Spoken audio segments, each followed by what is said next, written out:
Olá, boa tarde a todos e a todas. Espero que todos estejam bem, que todas estejam bem.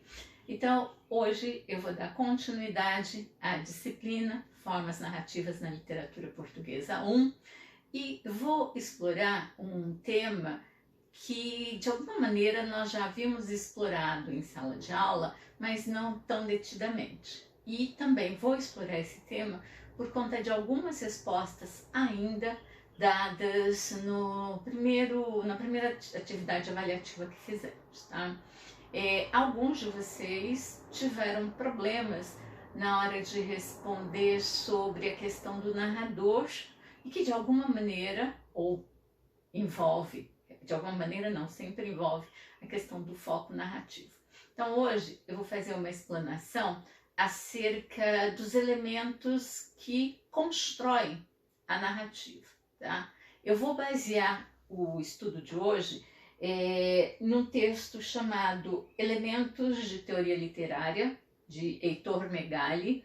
É um texto bastante didático, tá? Que eu recomendo aqueles que puderem ter acesso, tá? Que o tenham.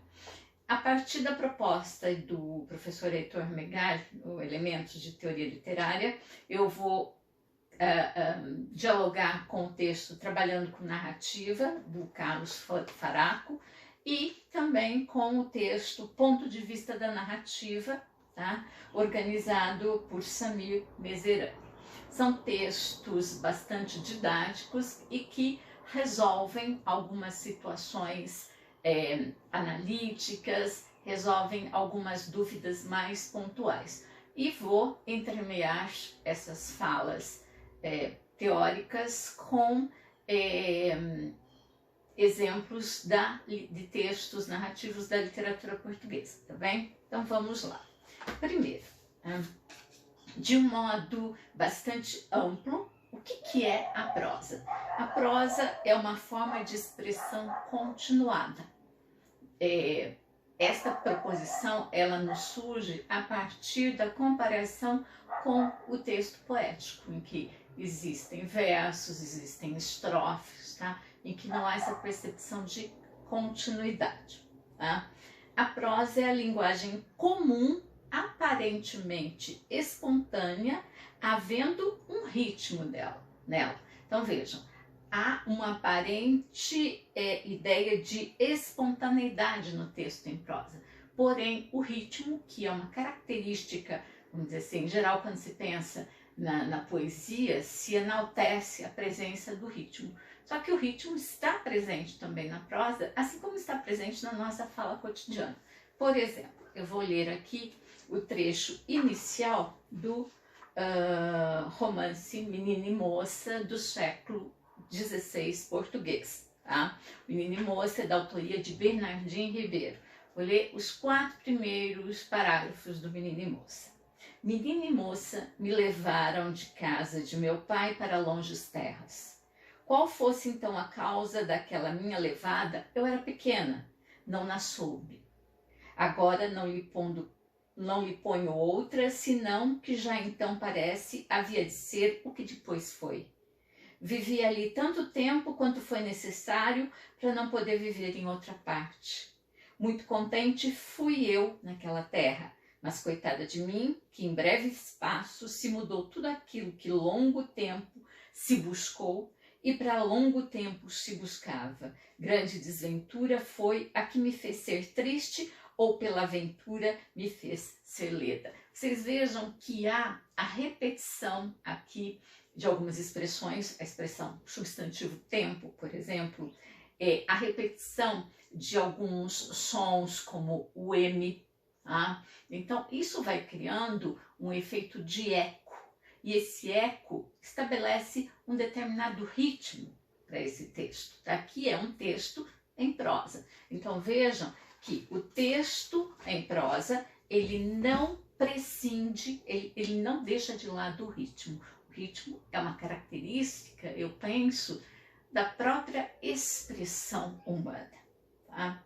Então, vejamos lá. Dentro das formas em prosa, vai haver o predomínio da narrativa, né? Que precisa de uma série de elementos para que tenha a sua constituição garantida. Tá? Quais são esses elementos? Tempo, espaço, personagens, foco e narrador. Tá? Então vejam que esses elementos, quando eles estão enredados, e aqui eu vou ser redundante, eles vão dar vida ao enredo, que é o que sustenta a narrativa.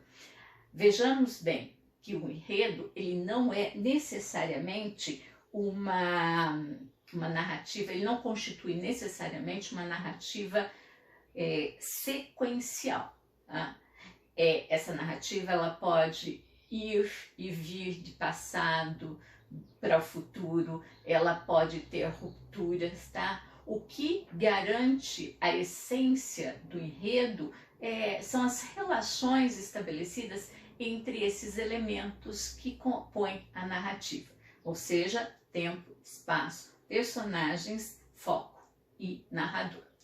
O primeiro desses elementos é o tempo, ou primeiro não, aqui não há uma ordem desses elementos hierarquizados. Estou falando segundo a proposição que o professor Heitor Megali propôs no seu texto. Tá?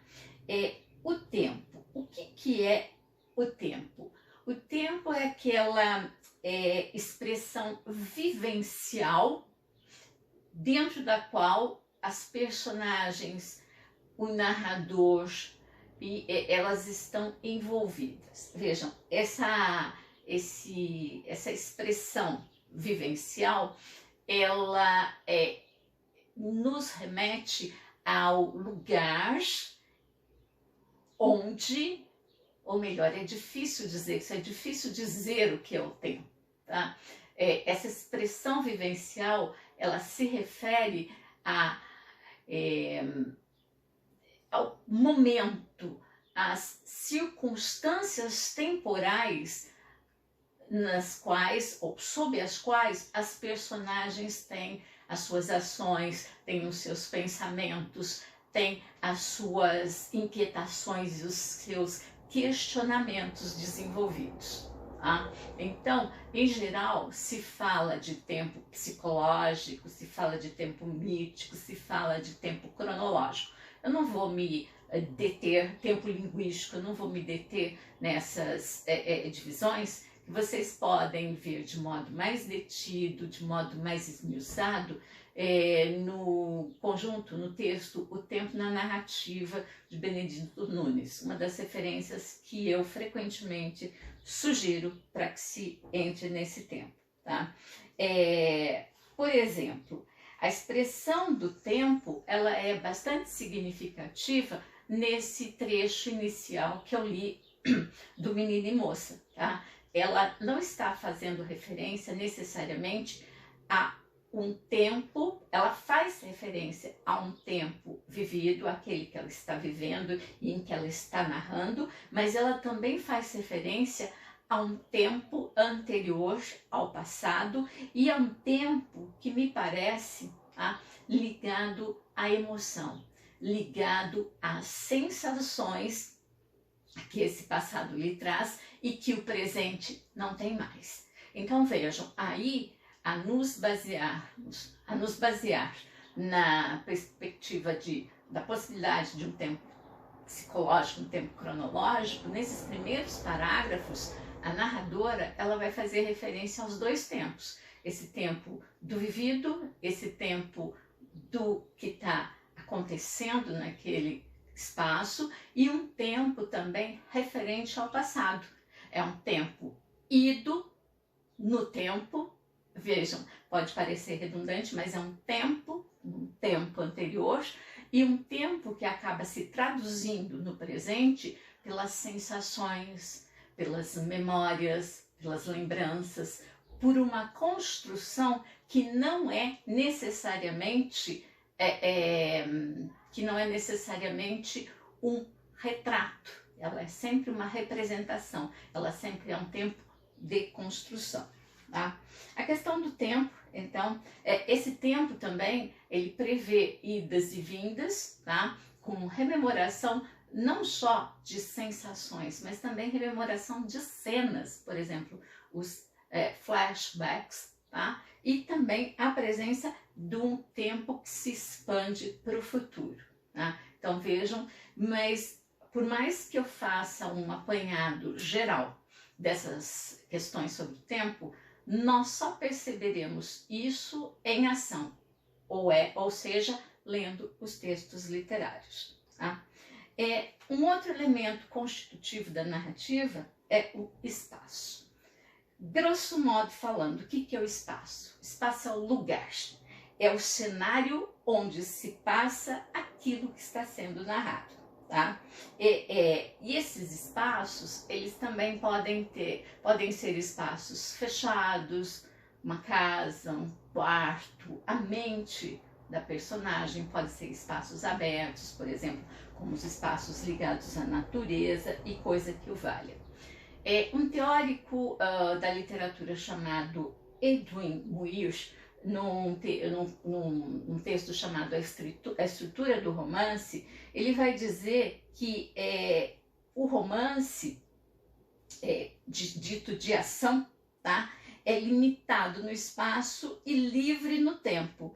E o romance em que há uma personagem que se distingue por sua ação dentro do enredo, ele é limitado no tempo e livre no espaço. Quer dizer, há uma centralização no protagonista, na personagem principal, então o tempo vai fluir, o tempo vai ir, vir, tá? E o espaço vai ser mais estabilizado, estático, enquanto em textos em narrativas em que a ação é primordial, a personagem vai se deslocar com mais frequência no tempo, no espaço, e o tempo vai ficar mais estabilizado, tá? Eu vou ler um outro trecho do Menino e Moça para fazer referência ao espaço. Então, a narradora, ainda estamos no primeiro capítulo do Menino e Moça, tá? É o capítulo 2. Neste monte mais alto de todos, que eu vim buscar pela suavidade diferente dos outros que nele achei, passava eu a minha vida como podia. Ora em me ir pelos fundos vales que os cingem de redor, ora em me pôr do mais alto deles o olhar à terra, como ia acabar ao mar, e depois o mar como se estendia logo após ela, para acabar onde o ninguém visse. Mas quando vinha a noite, entregue a meus pensamentos, que vi as aves buscarem seus pousos, umas chamarem as outras, parecendo que queria sossegar a terra mesma, então eu, triste, com os cuidados dobrados com que amanhecia, me recolhia para minha pobre casa, onde Deus me é boa testemunha de como as noites dormia. Um outro trecho, pulando esses, tá? Pulando alguns parágrafos depois desses lidos. E ainda bem não foi alto dia quando eu, parece que assinte, determinei ir-me para o pé deste monte, que de arvoredos grandes e verdes ervas e deleitosas sombras é cheio, por onde corre um pequeno ribeiro de água de todo ano que nas noites caladas o rugido dele faz no mais alto deste monte um saudoso tom que muitas vezes me tolhe o sono, onde outras muitas vou eu levar minhas lágrimas e onde muitas infinitas as torno a beber. É interessante aqui que é uma constituição da natureza, vou usar aqui uma expressão que vai ser mais utilizada futuramente, um cenário bucólico, um cenário ao mesmo tempo aprazível, só que os sentimentos, as sensações que acompanham a narradora, a personagem, são sentimentos de uma certa melancolia, de uma certa tristeza, porque esse cenário ele está em relação a um tempo passado. que, a se crer nas falas da narradora, tá? Foi um tempo de maior felicidade, foi um tempo benfazejo. Tá? Então vejam que o espaço, ele também coordena, ele também estabelece um percurso para o narrador, para a personagem, para aqueles sujeitos que fazem parte da ação. Tá? Eu me lembrei, por exemplo, agora de um texto romântico, ele é dado como romântico, tá? Os Sofrimentos do Jovem Werther, em que a natureza acompanha a ascensão e queda de ânimo do protagonista Werther nas suas relações com a amada, com aquela pessoa a quem ele ama, nas suas relações com o entorno, nas suas relações sociais com o entorno, com o lugar onde ele vive. Então vejam, o espaço é extremamente importante para que nós categorizemos, para que nós avaliemos, para que nós analisemos a performance das personagens. Há inclusive um texto que eu também recomendo chamado A Poética do Espaço, do Gaston Bachelard, em que se vai falar dos ambientes fechados, do quarto, do sótão, dos lugares, como usa-se inclusive uma alegoria bíblica, né? Se fala de uma alegoria bíblica de Jonas, quando dentro da baleia. Tá? Então vejam que é preciso também que consideremos essas relações espaciais das personagens e de como elas vão ser enredadas. Vejam que eu volto ao verbo do início, enredar, para chegar ao enredo. Tá? Depois do tempo, um outro elemento bastante significativo nas narrativas são as personagens. Tá? As personagens, quem são as personagens? Ou o que são as personagens? Elas são aqueles seres que existem dentro da narrativa. Se nós considerarmos os livros como brochuras, como considerando o papel do livro, tá?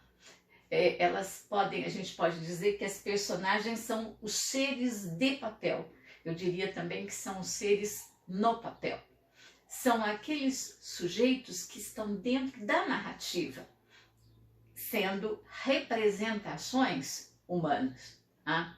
Então, eles não são reflexos, eles não são retrato, eles são representações do humano e têm existência dentro daquele espaço, dentro daquele lugar narrativo. Tá?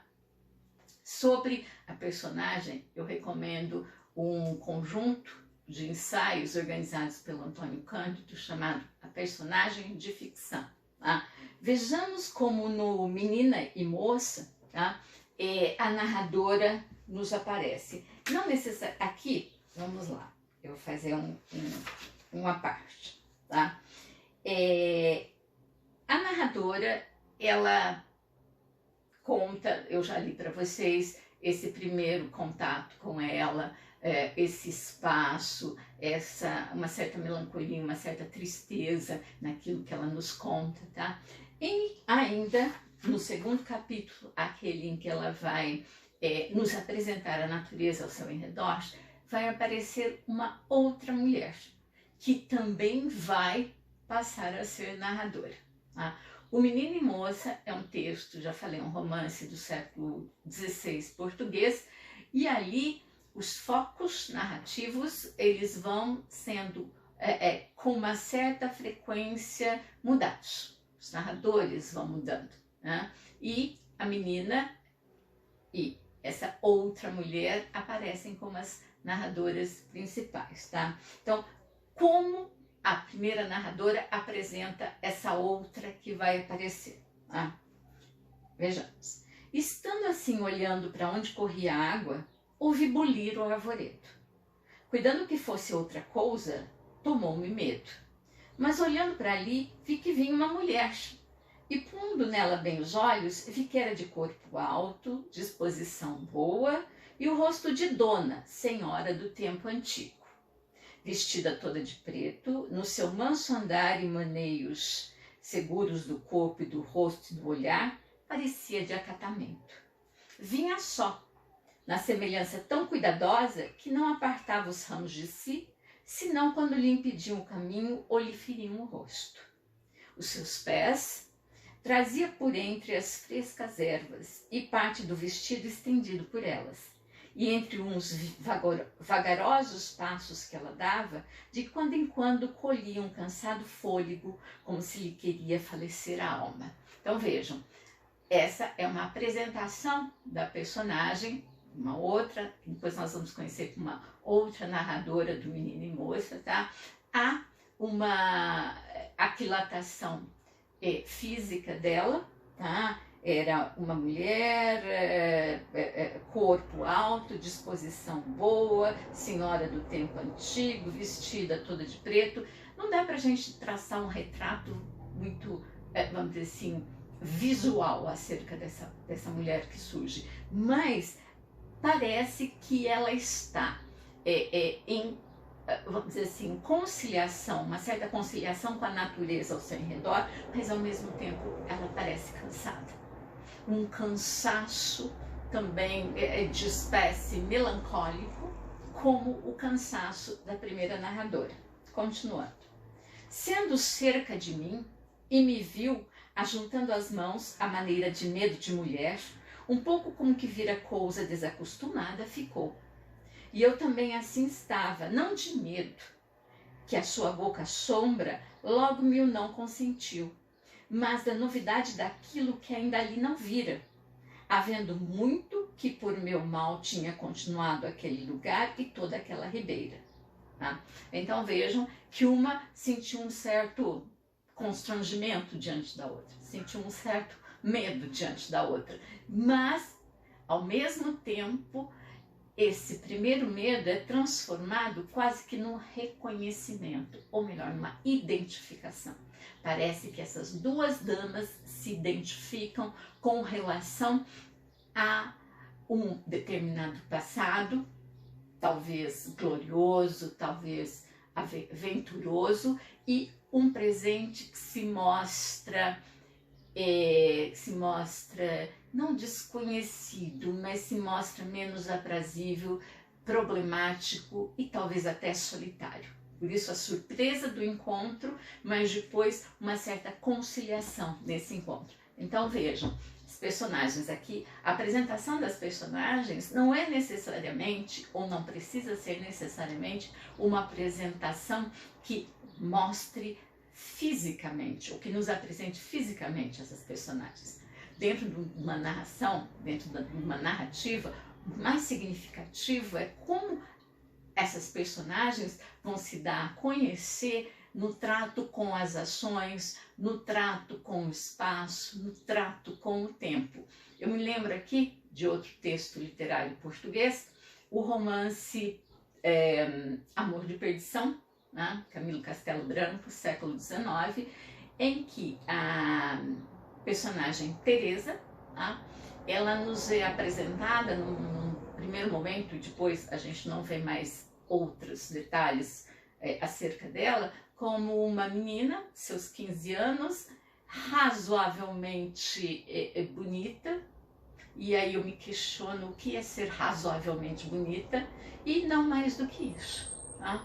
Então, o que no Amor de Perdição vai interessar na constituição dessa narrativa romântica é como se vão estabelecer as relações entre essa menina de 15 anos, razoavelmente bonita, e o seu amado, Simão. Né? Então vejam que a materialidade, a construção material, física das personagens não é tão significativa. Significativa é como isso vai construir a magnitude de uma determinada personagem, como essas características ou a não referência, elas vai constituir isso. Tá? Depois de tempo, espaço e personagem, vamos para o foco narrativo. Para falar do foco narrativo, eu vou usar um outro texto, chamado Ponto de Vista da Narrativa, organizado por Samir Mezerani. Tá?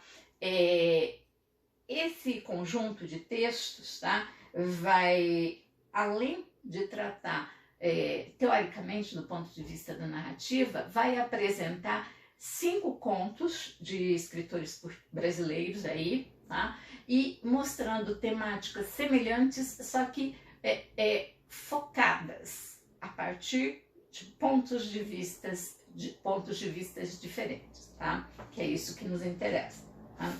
O que é o ponto de vista? Tá? Me beber uma água. Bom, vamos lá. Tá? Eu vou ler alguns trechos. Quem escreveu essas considerações foi Samir Mezerani, tá? Fazendo referência a ele. Ponto de vista é uma expressão usada em desenho para indicar a posição ou lugar que o desenhista escolhe para observar um objeto e traçar uma perspectiva ao reproduzi-lo. Tá? Então vejam, ponto de vista ou foco narrativo, como a gente mais recorrentemente nós trabalhamos com o foco narrativo na análise literária, tá? Ele vai reconhecer o lugar de onde alguém olha para alguma coisa e como ela vai, aqui usa-se a expressão reproduzir, porque se está falando de um desenhista, mas mesmo as artes plásticas, elas não reproduzem, elas representam. Então, como se vai representar a partir de um determinado olhar, tá? Se eu olhar determinada situação de um determinado canto, com uma determinada luminosidade, com um determinado pensamento, com um determinado objetivo, o objeto pode ser o mesmo, tá? Mas munida dessas condições, tá? Eu vou destacar isto ou aquilo em ocasiões diferentes. Tá? Então vejam, ponto de vista ou foco narrativo. É o ponto a partir do qual eu olho. É o foco que eu tenho em mente naquela determinada circunstância. Tá? Desse significado, referente a um plano espacial, lembre-se que se falou de um desenhista. Tá? Físico, a expressão ponto de vista generalizou-se para indicar também visões conceituais. A ideologia ou visão de mundo de uma pessoa é seu modo de pensar, entender e julgar a partir de conceitos ou posições prévias que lhe servem como óculos para enxergar as coisas. Vamos lá. Mas não é só a ideologia que determina um ponto de vista conceitual. A idade, situação socioeconômica, repertório cultural, personalidade de uma pessoa também podem ser determinantes de seu modo de ver o mundo. O mesmo fato, visto por você e por um colega seu, podem ter versões diferentes. Até mesmo o modo de contar um fato ou um conto mostra diferenças conforme o contador. Tá? A partir dessa proposição, então, o Mezerani, ele fala em ideologia. A ideologia, ela é um ponto de vista. A ideologia, ela não existe uma perspectiva certa ou errada de. Existem modos de ver e que têm antecedentes para que estruturem aquele determinado modo. Tá? Ele fez aqui alguns questionamentos que eu não li, por exemplo, a perspectiva de uma esquerda e de uma direita, a perspectiva de um centro. Isso tudo tem, antes de ter essa conotação que vulgarmente a gente chama como ideológica, tinha uma proposição espacial, tá? Dentro do parlamento francês pela época da Revolução, tá? No final do século XVIII.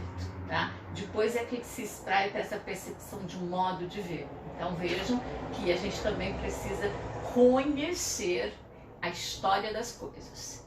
Tá? Porque se a gente não conhece a história das coisas e o que elas significam, por vezes falamos algumas bobagens. Mas enfim, sigamos. Tá? Falando aqui, ele fala em conto. E ele faz uma pergunta. Quem conta um conto, afinal?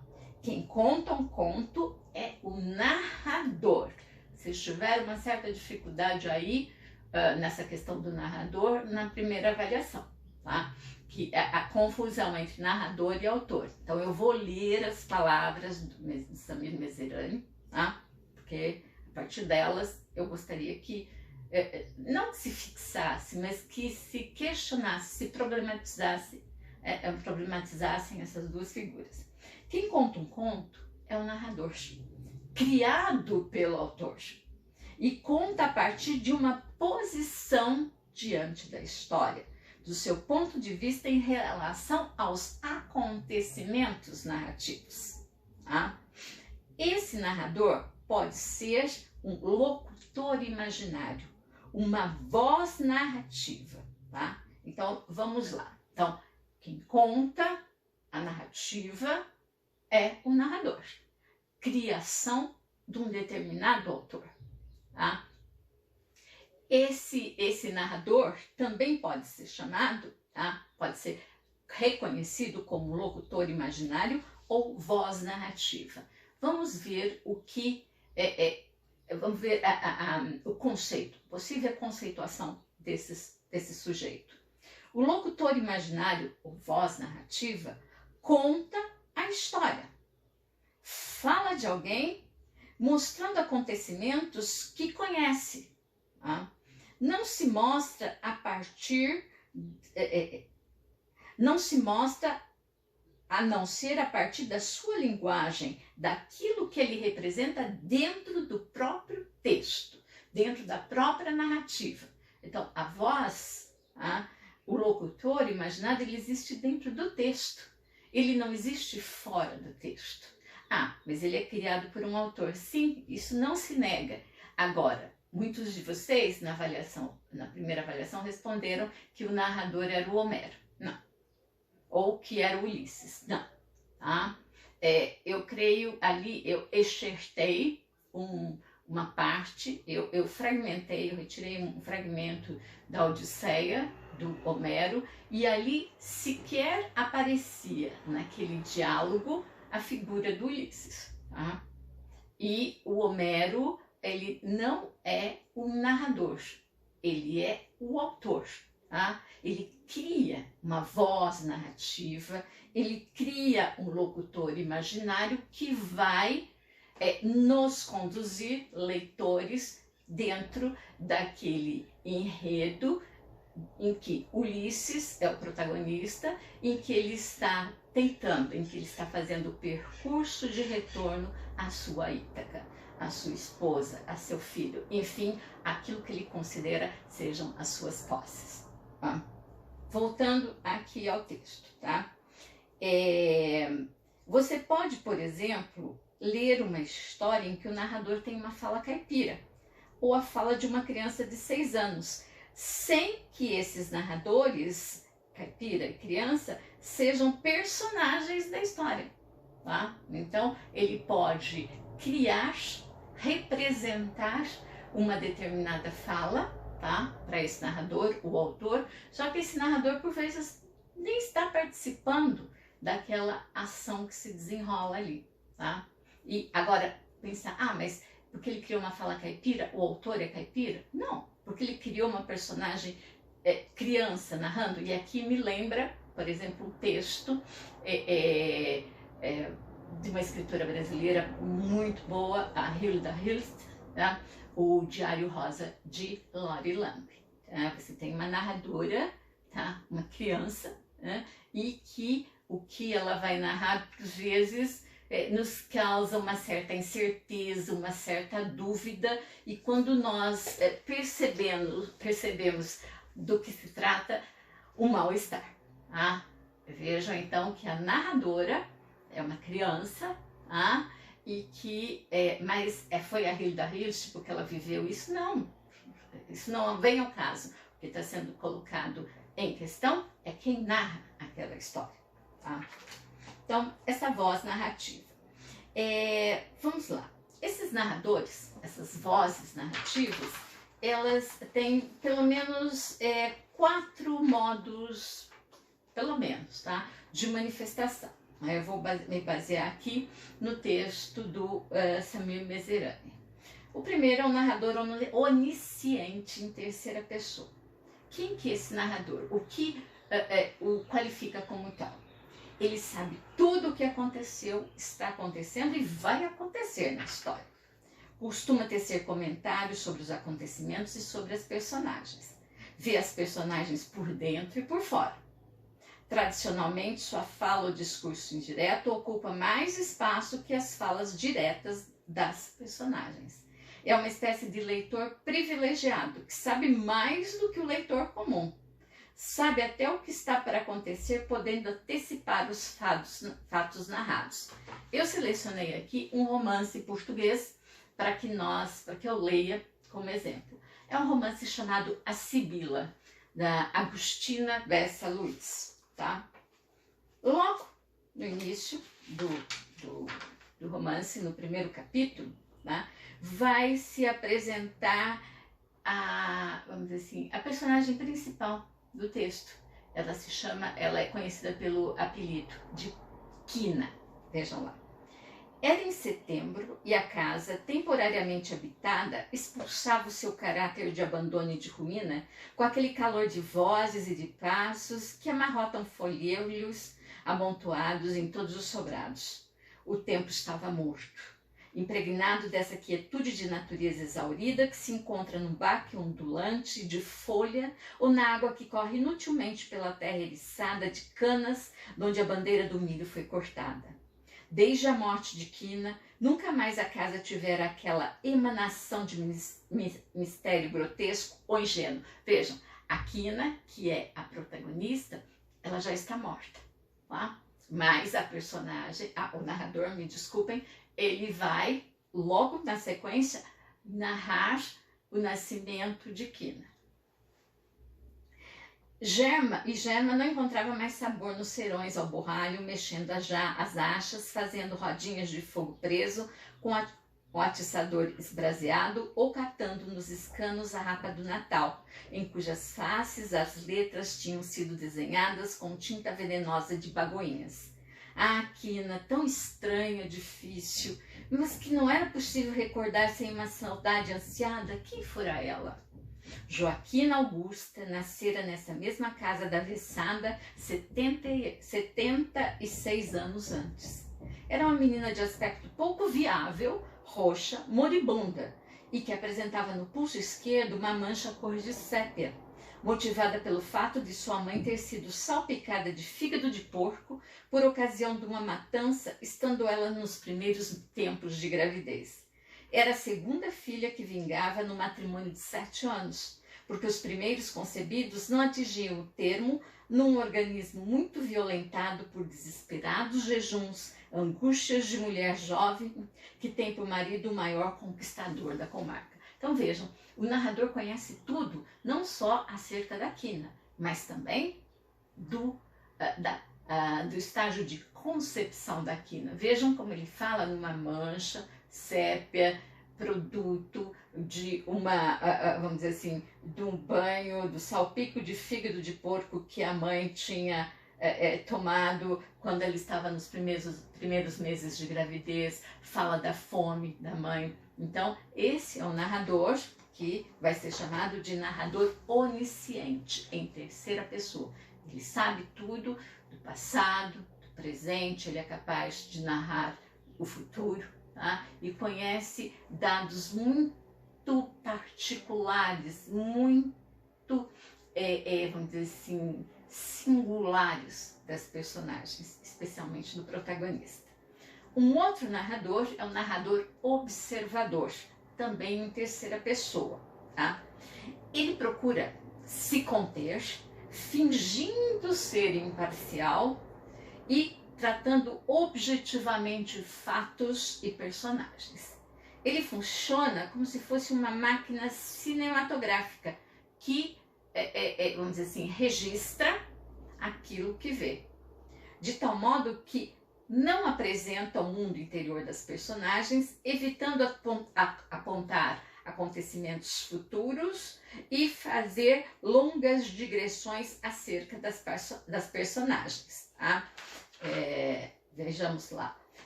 eu trouxe aqui acerca desse narrador, que é um narrador observador também, em terceira pessoa, que ele evita, vamos dizer assim, entrar nos meandros da vida da personagem. Por vezes ele resvala numa outra situação em que ele se aprofunda, mas em geral ele constrói, retoricamente, um texto em que ele quer dar esse ar de afastamento, de distanciamento. Trouxe aqui para vocês uma novela portuguesa chamada Loucura, do Mário de Sá Carneiro, tá? No Loucura, logo no início, lemos o seguinte, tá? A morte de Raul Vilar foi muito lamentada. Todos os jornais consagraram longos artigos ao grande escultor. Fazendo seu elogio, escreveram-lhe a biografia, catalogaram-lhe as obras e concordaram unanimemente em que o seu prematuro falecimento havia sido uma grave perda para a arte nacional. Eu vou pular alguns trechos, tá? Chamando a atenção para aquilo que serve como exemplo para o narrador observador de terceira pessoa, tá? Depois os anos decorreram. Hoje, poucos se lembrarão já do pobre Raul.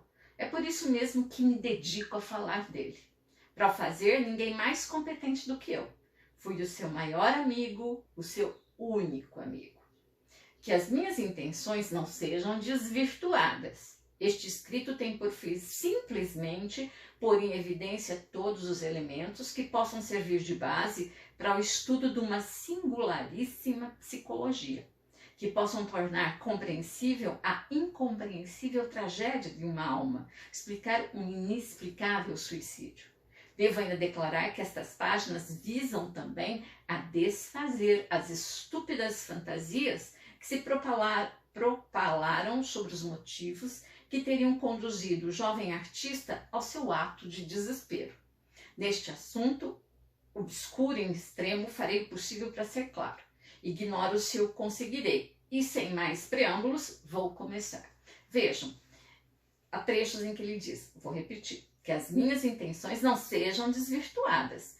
Este escrito tem por fim simplesmente, vejam o uso do advérbio, pôr em evidência todos os elementos. Tá? Quer dizer, há uma tentativa quase científica de explicar algumas situações.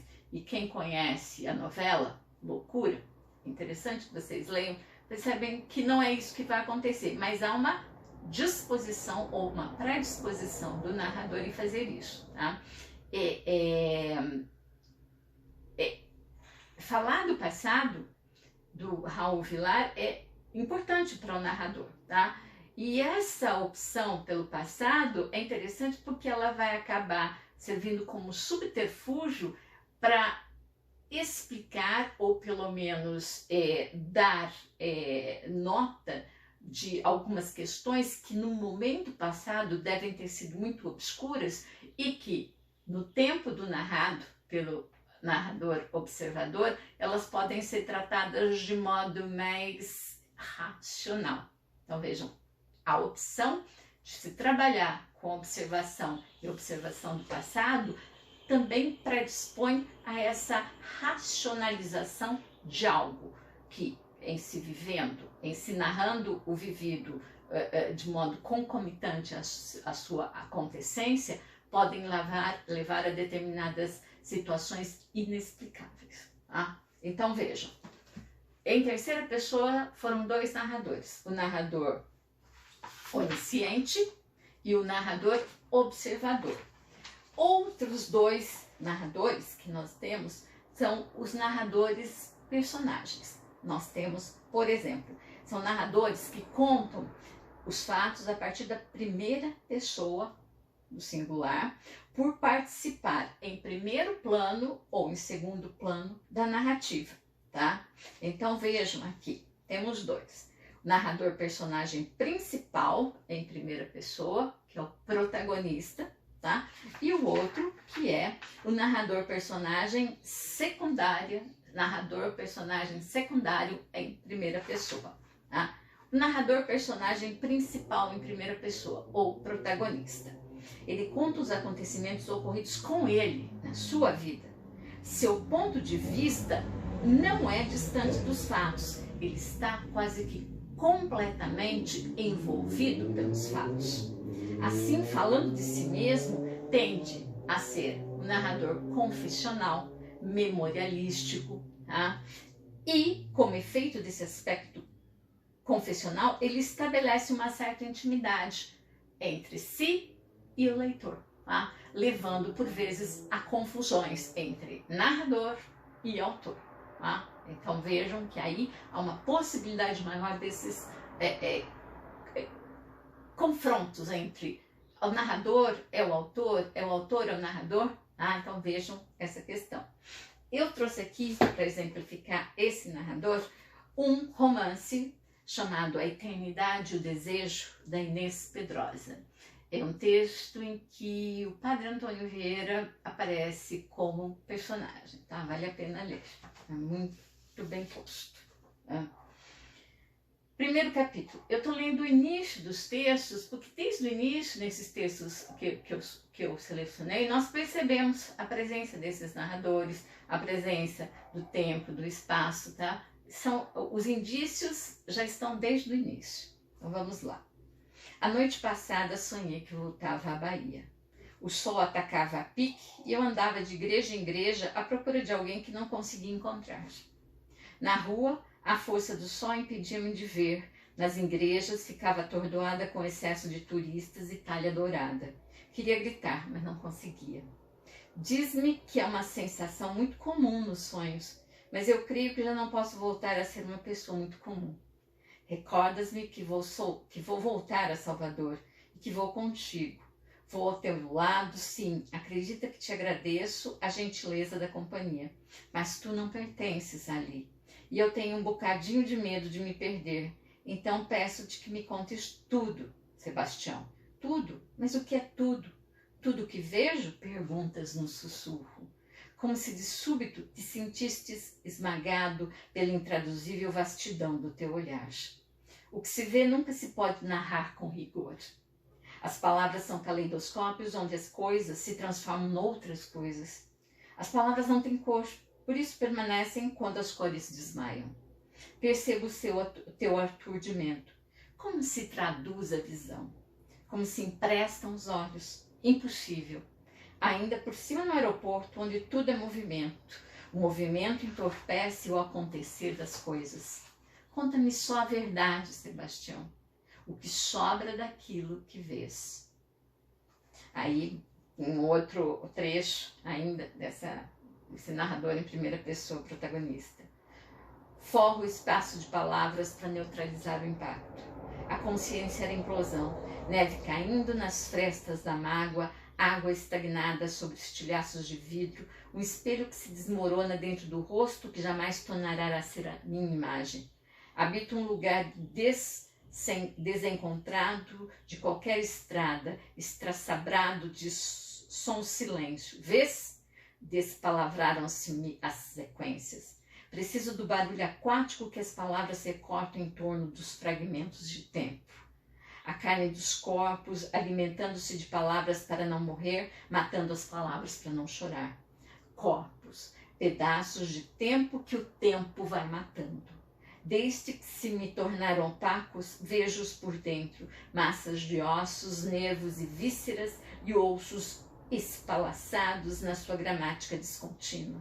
Palavras como soldados incautos, em sentido, perfiladas diante dos abismos do heroísmo, palavras que se julgam invulneráveis e se lançam, absolutas de infância para o grande vazio. Resta-me a terra da palavra, o tom e o toque.